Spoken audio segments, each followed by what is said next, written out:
Friends, കൊടുങ്ങല്ലൂരിലെ ചരിത്രപ്രസിദ്ധമായ അശ്വതികാവ് തീണ്ടലിന് ശേഷം രാത്രി നടക്കുന്ന ഒരു ആചാരമാണ് ഈ കാണുന്നത് കേട്ടോ. ഞങ്ങൾ രാത്രിയിലും കാവ് കാണാൻ വേണ്ടി പോയിട്ടുണ്ടായിരുന്നു.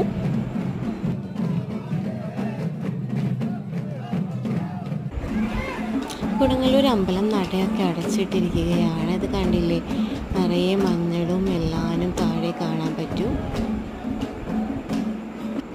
കോഴിക്കല്ലിന് മുകളിൽ ചുവന്ന പട്ട് വിരിക്കുന്ന ആചാരം നിങ്ങൾക്കറിയാമല്ലോ. അങ്ങനെ ഭക്തർ കൊണ്ടുവന്ന് വിരിക്കുന്ന ചുവന്ന പട്ട് അഥവാ ചെമ്പട്ടാണ് ഈ കാണുന്നത് മൊത്തം. മോൾക്ക് വലിയ സംശയങ്ങളായിരുന്നു കേട്ടോ. അവൾ ആദ്യമായിട്ടാണ് ഇതൊക്കെ കാണുന്നത്.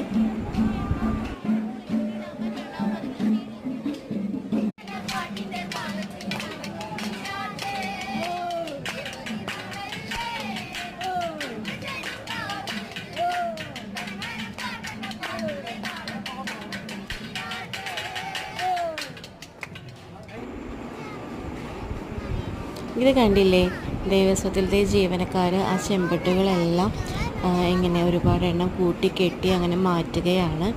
ഇത് അവസാനം ലേലത്തിൽ പോകും. അങ്ങനെയാണ് അറിയാൻ സാധിച്ചത് കേട്ടോ. കുറേ നേരത്തെ അധ്വാനം വേണ്ടിവരും ഇത്രയും ചെമ്പട്ട് മാറ്റി വയ്ക്കാൻ. എല്ലാവരും ഉറക്കത്തിലായി. അശ്വതികാവ് തീണ്ടലിന് ശേഷമുള്ള ക്ഷീണത്തിൽ എല്ലാ ഭക്തരും ഉറങ്ങുവാനായി കിടന്നിരിക്കുകയാണ് അമ്പലത്തിൽ. ഇത് അവിടുത്തെ കൊടുങ്ങല്ലൂർ അമ്പലത്തിലെ കുളമാണ് ഈ കാണുന്നത്.